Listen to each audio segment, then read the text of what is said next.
So நான் என்னோடய love ஸ்டோரியை தான் இதில் சொல்ல போகிறேன்.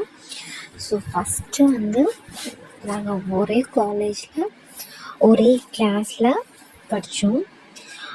ஆனால் அப்போலாம் எனக்கு அந்த மாதிரி ஒரு கேரக்டர் எங்கள் கிளாஸில் இருக்கிறத பற்றி எனக்கு தெரியாது.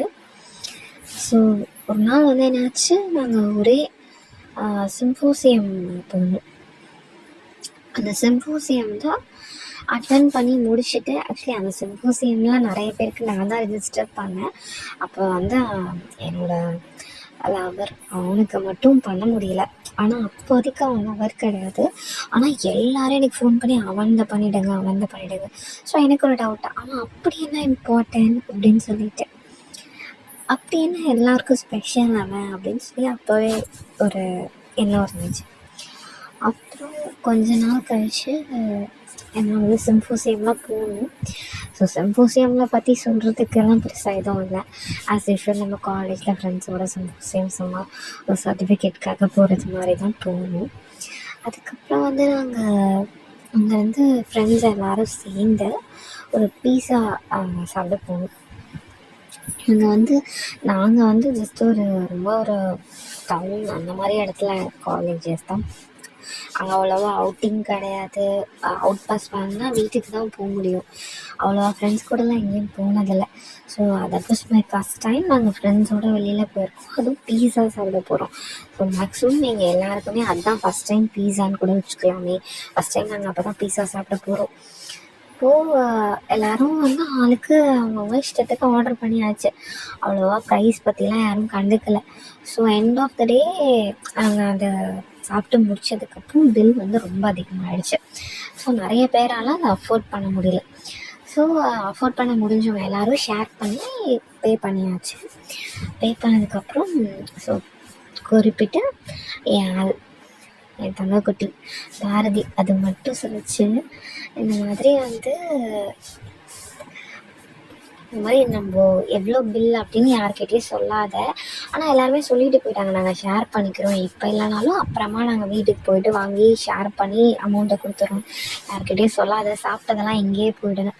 எனக்கு உடனே இந்த மாதிரி ஒரு கேரக்டர் அப்படியே எங்கள் அப்பா மாதிரி. எங்கள் அப்பா வந்து எல்லாரையும் சாப்பிட வச்சு பார்க்கணுன்னு தான் நினைப்பாரு. ஸோ அதே ஒரு மாதிரி ஒரு கேரக்டர். ஸோ உடனேவே நான் இம்ப்ரெஸ் ஆகிட்டேன். அதுக்கப்புறம் நிறைய நாங்கள் வந்து அதுக்கப்புறம் ட்ரெயினில் தான் ஒன்றா ரிட்டர்ன் வந்தோம். ஸோ ட்ரெயினில் டிக்கெட் எடுக்கிறதுக்கு அவங்கக்கிட்டலாம் காசு இல்லை. அவங்களுக்குலாம் எடுக்காமல் எங்களுக்கு மட்டும் டிக்கெட்டை எடுத்துகிட்டு நாங்கள்லாம் ஒன்றா ட்ரெயினில் வந்துட்டுருந்தோம். ஸோ நைட்டெல்லாம் உட்காந்து கேம் விளையாடுறது எல்லாமே பண்ணோம். ஸோ அன்றைக்கி நாங்கள் ஆக்சுவலி ரிட்டர்ன் வராத அன்றைக்கி Feb 14 ஓகேவா. அப்போ அவனும் யாரையும் லவ்லாம் பண்ணல. ஆனால் வந்து அவன் மேலே ஒரு பொண்ணுக்கு க்ரஷ், அது வந்து ஓப்பனாகவே தெரிஞ்சுது எங்களுக்கு. அப்புறம் நாங்கள் என்ன பண்ணோம், அன்றைக்கி ட்ரெயினில் இருந்து திருச்சி தான் வந்தோம். ஸோ அங்கேருந்து நாங்கள் எங்கள் காலேஜுக்கு போகல, எல்லோரும் வீட்டுக்கு போயிட்டோம். எல்லோரும் அந்த சம்போசியம் முடிச்சு வீட்டுக்கு போயிட்டோம். அதுக்கப்புறம் வந்து ஒரு 1 month இருக்கும். அவ்வளோவா பேசுகிறதுலாம் இல்லை, பட் கிளாஸில் பார்ப்போம், சிரிப்போம், எல்லாமே நடக்கும்.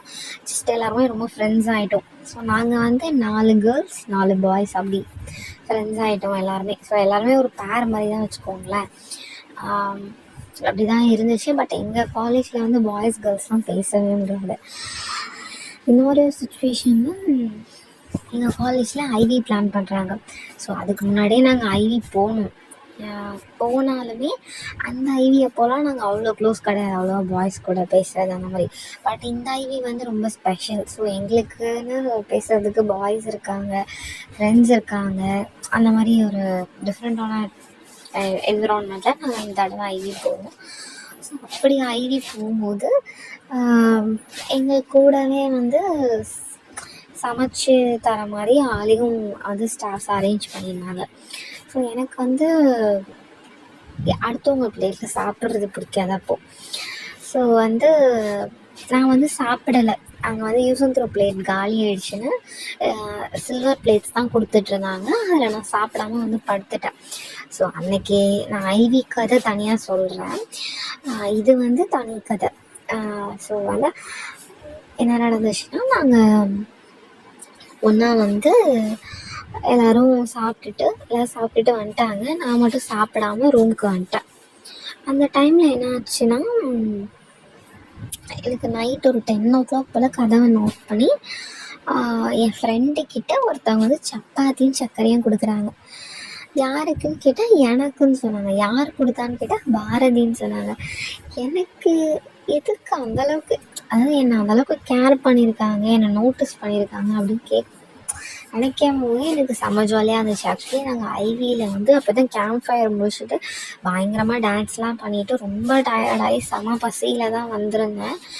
அப்போ வந்து ரொம்ப ஜாலியாக இருந்துச்சு. ஆக்சுவலி மதியமும் நான் சாப்பிடலை, அதுவும் அவனுக்கு தெரியும். ஈவினிங்கும் ஸோ நைட்டும் சாப்பிடாமல் இருக்கக்கூடாது அப்படின்னு சொல்லிட்டு எனக்காக கொடுத்தான். ஸோ அதுக்கப்புறம் நாங்கள் அவ்வளோவா ஐவி நாங்கள் நிறைய இடத்துக்கு போனோம். அங்கெல்லாம் எந்த கான்வர்சேஷனும் கிடையாது. ஆனால் அது ஐவி முடிச்சுட்டு நாங்கள் திரும்பியும் காலேஜுக்கு ரிட்டர்ன் வரும்போது என்னாச்சு, எனக்கு ரொம்ப நாங்கள் பஸ்ஸில் நல்லா டான்ஸ்லாம் ஆடி முடிச்சுட்டு ரொம்ப டயர்டாகி நான் ஒரு பொண்ணு மடியில் படுத்து தூங்கிட்டேன். ஸோ அந்த பொண்ணு மடியில் படுத்துட்டு, அதுவும் எங்கள் சீட்லலாம் கிடையாது, கீழே நடுவில், பஸ்ஸுக்கு நடுவில் அப்படியே எல்லோரும் படுத்து தூங்கிட்டாங்க. நிறைய பேர் அப்படியே அவங்க யாருக்கு மடி கிடைக்குதோ அங்கே அப்படியே படுத்து தூங்கிட்டாங்க கேர்ள்ஸை. ஸோ பாய்ஸ்லாம் அங்கே எல்லாம் சீட்டில் உட்காந்துருந்தாங்க, நிறைய பேர் கீழேயும் உட்காந்துருந்தாங்க. அவ்வளோவா ஸ்டாஃபும் எங்களை எதுவுமே கேட்கல. ஸோ என்ன ஆச்சு, எப்போ நடந்துச்சுன்னே தெரியல, என்னை வந்து அந்த பொண்ணு வந்து கால் வலிக்குதுன்னு பாரதி தலையில், பாரதியோட மடியில் படுக்க வச்சாச்சு. படுக்க வச்சோடனே எனக்கு தெரியல, நான் நல்லா தூங்கிட்டு இருந்திருக்கேன். அப்புறம் இடையில ரெஸ்ட் ரூம் போகணும், இடையில ஏஞ்சி ரெஸ்ட் ரூம் கூட போகலை, எங்கேயுமே நகரல. எனக்காக நைட்டு ஃபுல்லாக தூங்காமல் நான் ஏஞ்சிடணும்னு சொல்லிவிட்டு என்னை மடியிலே வச்சிட்டு இருந்திருக்கான். ஸோ அதுலேயுமே நான் ரொம்ப இம்ப்ரெஸ் ஆகிட்டேன். இதுக்கப்புறம் இதெல்லாம் ஆனால் சின்ன சின்ன விஷயம்தான். ஸோ இதுக்கப்புறம் என்ன ஆச்சு, ஏப்ரல் முடிஞ்சு மே, அப்புறம் நாங்கள் கொஞ்சம் கொஞ்சமாக ஃபோனில் பேச ஆரம்பித்தோம். அப்போலாம் வந்து ஃப்ரீலாம் கிடையாது பேசுகிறதுக்கெலாம் வந்து அமௌண்ட். அப்போ வந்து ஐடியா சிம்மில் தான் வந்து 300 minutes ஃப்ரீ, அதுக்கும் ஒரு பேக் போடணும். அப்போ தான், அதுவும் நைட்டில் குறிப்பிட்ட டைம் 10 மணிக்கு மேலே அந்த மாதிரி தான் இருக்கும். அதுவும் மார்னிங் ஒரு 6 o'clock இல்லை 7 o'clock அந்த மாதிரி இருக்கும். நாங்கள் அந்த பேக்கெலாம் போட்டு 2 பேரும் ஐடியாஸில் வச்சுருந்து அப்படி தான் பேசினோம். அப்படியே கொஞ்சம் கொஞ்சமாக பேச ஆரம்பித்தோம், எல்லா கதையும் பேச ஆரம்பித்தோம். அவனோட ஃபஸ்ட் லவ் பற்றி, என்னோடய ஃபஸ்ட் லவ் பற்றி, என்னோடய சைல்ட்ஹுட் மெமரிஸ், அவனோட சைல்ட்ஹுட் மெமரிஸ், அப்படி இப்படின்னு சொல்லி நாங்கள் நிறைய பேசினோம். அப்புறம் கொஞ்ச நாள் பேச பேச அவங்க என்னை வாடி பொடின்னு கூப்பிட ஆரம்பிச்சிட்டான். ஆக்சுவலி எனக்கு வாடி பொடின்னு கூப்பிட்டாலே பிடிக்காது, பட் அவன் கூப்பிடும்போது ஒரு பயங்கரமான ஃபீல் அது. அது மட்டும் இல்லை, அவன் கூட இருக்கும் போது நான் சேஃபாக செக்யூராக ஃபீல் பண்ணேன் ரொம்ப. இவன் இருக்கான், இவன் என்னை பார்த்துப்பான் அப்படின்ற கான்ஃபிடென்ஸ் வந்து எனக்கு வெரி ஃபஸ்ட் டே அவன் கூட நான் வெளில போக ஆரம்பித்தேன். அதாவது நான் ஃப்ரெண்ட்ஸோடு இருக்கும் போது கூட அவனோட சப்போர்ட் வந்து எனக்கு தனியாகவே தெரிஞ்சுது. ஸோ இப்படி இருக்கும்போது நாங்கள் வந்து என்ன பண்ணோம், கரெக்டாக May 1 அந்த நாள் தான் நாங்கள் பேச ஆரம்பித்தோம். அதாவது April 30 நைட் பேச ஆரம்பித்தோம். May 1 அவனுக்கு வந்து பயங்கர அஜித் ஃபேனு. ஸோ நைட்டு அஜித்துக்கு ஸ்டேட்டஸ் வைக்கிறது அப்படி இப்படின்னு சொல்லி பயங்கரமாக ஃபன் பண்ணிகிட்டு இருந்தான். அவனும் அப்போ ஒரு ட்ராவலில் இருந்தான். அப்போது அவன் ரொம்ப ஓப்பனாக ரொம்ப கேஷுவலாக எல்லாத்தையுமே என்கிட்ட ஷேர் பண்ணிட்டான். ஸோ இப்படியே போச்சு. அதுக்கு அடுத்து June month அவனுக்கு பர்த்டே வந்துச்சு. ஸோ எனக்கு அவங்க பேசாமல் இருக்கவே முடியல. அதுக்கப்புறம் சொல்லப்போனால் அவன் மேலே பைத்தியம் ஆகிட்டான்னு வச்சுக்கோங்களேன், பேசுகிறதுலே. இன்னும் நாங்கள் லவ்லாம் எதுவும் ப்ரப்போஸ் பண்ணிக்கல, ஆனாலுமே அவன் மேலே ஒரு க்ரஷ், ஒரு லவ், ஒரு சாஃப்ட் கார்னர் அந்த மாதிரி என்ன வேணால் வச்சுக்கலாம். ஸோ எனக்கு வந்து எக்ஸாம், அதுவும் அரியர் எக்ஸாம், எனக்கு அரியர் எக்ஸாம் இருந்துச்சு. காலையில் ஒரு எக்ஸாம் எழுதியாச்சு, மதியம் அரியர் எக்ஸாம். எனக்கு வந்து எக்ஸாம் எழுதலாம் தோணலை. பாரதி பர்த்டே எப்படி செலிப்ரேட் பண்ண போகிறோம் அதுதான். அப்போல்லாம் வந்து அவ்வளோவா இண்டக்ஷன்லாம் கிடைக்கிறது கஷ்டம் ஹாஸ்டலில். ஸோ அந்த இண்டக்ஷன் வச்சு பாரதிக்கு கேசரி ரொம்ப பிடிக்கும்னு சொல்லுங்க, அதுக்காக கேசரி ரெடி பண்ணேன். அது மட்டும் இல்லாமல் அவனோட ரிங் வந்து 1 week முன்னாடி தொலைஞ்சி போச்சு.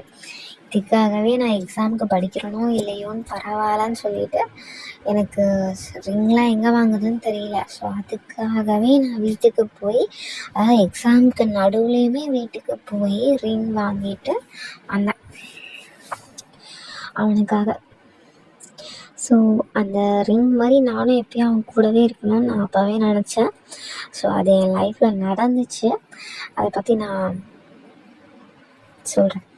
ஸோ பர்த்டே வந்து எப்படி செலிப்ரேட் பண்ணோம் அதோட சொல்லி இந்த கதையை இப்போதைக்கு முடிச்சுக்கிறேன். ஸோ பர்த்டே வந்து நாங்கள் ஒரு மாதிரி செம்மையாக செலிப்ரேட் பண்ணோம். எல்லாருமே பொக்கே, ஒரு 10 பேர் பொக்கே கொடுத்தாங்க. டிஃப்ரெண்ட்டான ஃப்ளவர்ஸ் வந்து காலேஜ் ஹாஸ்டல் கிட்ட இருக்கிற கார்டன்லேருந்து எல்லாருமே எடுத்துகிட்டு வந்து எல்லோரும் டிஃப்ரெண்ட்டாக பொக்கே கொடுத்தாங்க. ஸோ கேக் வந்து நான் தான் வாங்கினேன். அதுக்கப்புறம் நாங்கள் எல்லாருமே சேர்ந்து தான் வாங்கினோம். பட் நான் தனியாக ஒரு கேக் வாங்கினேன், அவங்க தனியாக ஒரு கேக் வாங்கினாங்க. அதுக்கப்புறம் எல்லாருக்குமே சாப்பாடு வாங்கி கொடுத்தேன். அப்போல்லாம் நான் வந்து ஒரு பியூர் வெஜிடேரியன். எனக்காக பார்த்து விழுந்து எல்லாமே செய்வான். ஸோ அன்றைக்கி நைட்டு ரொம்ப தேங்க்ஸ், என் பர்த்டேலாம் இப்படி யாருமே வந்து செலிப்ரேட் பண்ணதில்லை அப்படி இப்படின்னு சொல்லி நிறைய பேசிகிட்டு இருந்தான். அதெல்லாம் முடிச்சுட்டு ஒரு 2 to 3 days கழிச்சு ஒரு சண்டே வந்துச்சு, சாட்டர்டேவோ சண்டேவோ. அப்போ அவன் ஃப்ரெண்ட்ஸ்க்கெலாம் வந்து பர்த்டே ட்ரீட்டாக சரக்கு வாங்கி கொடுத்தான். அப்போ வந்து என்கிட்ட ப்ரப்போஸ் பண்ணுறதுக்காகவே சார் வந்து சரக்கு அடிச்சுட்டு அந்த தைரியத்தில் வந்து ப்ரப்போஸ் பண்ணார். அதெல்லாம் நான் ரெக்கார்டிங் வச்சுருக்கேன், நான் அவன்கிட்ட கேட்டுட்டு வேணால் அதை அப்லோட் பண்ணுறேன். அதில் வந்து நான் உன்னை க்ரஷ்ஷாக நினைக்கிறேன், நான் உன்னை லவ் பண்ணுறேன் அப்படி இப்படின்னு சொல்லி இன்டெரக்டாக நீ எப்பயுமே லைஃப்பில் என் கூடவே இருக்கணும் அப்படின்னு சொல்லி ஒரு வழியாக ப்ரப்போஸ் பண்ணிட்டான். எனக்கும் அவன் ப்ரப்போஸ் பண்ண அந்த ஃபீலே ரொம்ப பிடிச்சிருந்துச்சு. என் கூட தான் நான் கண்டிப்பாக சேஃபாக இருப்பேன், நல்லா இருப்பேன், எல்லாமே எனக்கு தெரியும். அதுக்கப்புறம் ஆனால் நான் உடனே ஒத்துக்கலை. இதெல்லாம் வேண்டாம், செட் ஆகாது, 2 பேரும் வேறு கேஸ்ட்டு, எங்கள் வீட்டில் ஒத்துக்க மாட்டாங்க, அந்த மாதிரி நிறைய சொல்லி ஒரு 1 month கிட்டே இது இழுத்தடிச்சு அதுக்கப்புறமா என்னாலேயும் அவன் கூட பேசாமல் இருக்க முடியல.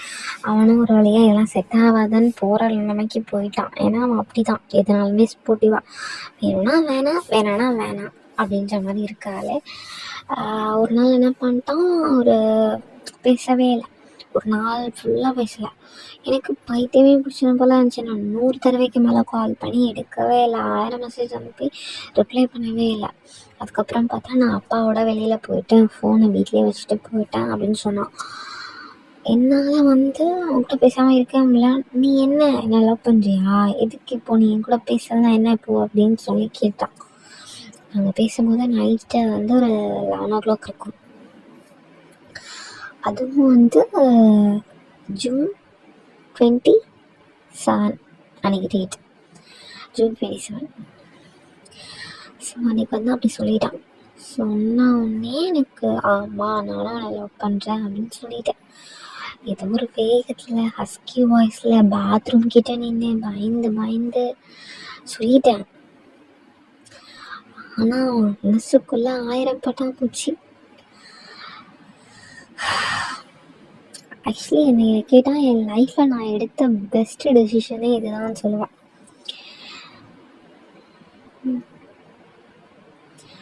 கரெக்டான ஹேண்ட்ஸ்க்கு கரெக்டான டைமில் போயிடுவேன். அதுதான் ஒரு வழியாக நாங்கள் 2 பேரும் லவ் பண்ண ஆரம்பிச்சிட்டோம். அவ்வளோதான்.